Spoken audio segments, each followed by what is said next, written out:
नमस्कार, बघू शकता इथं वैरागड तालुका गंगापूर जिल्हा छत्रपती संभाजीनगर. मनोज जरांगे पाटील 29 ऑगस्टला जे आरक्षणाच्या लढ्यासाठी आझाद मैदानी ते उपोषणासाठी बसले, आमरण उपोषणासाठी, आपल्या मुलाबाळांच्या शिक्षणासाठी. आणि इथं बघू शकता जे फडणवीस सरकारने आंदोलनकर्त्याचं पाणी असेल, शौचालय असेल, लाईट असेल, सर्व बंद करून आंदोलन बंद पाडण्याचा प्रयत्न केला. पण हे ग्रामीण भागातील आमच्या महिला असन, भगिनी असन किंवा हे नवतरुण असतील, सर्वांचा पाठिंबा येतं.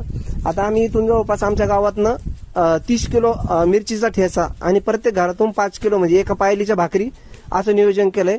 आज दिनांक 31 ऑगस्ट 2025. आज संध्याकाळी साधारण 5च्या दरम्यान इथून आमचं आई शेअर जाणार आहे. त्याच्यात काही पुरुष मंडळी वगैरे भाकरी आणि मिरचीचा ठेसा, लोणचं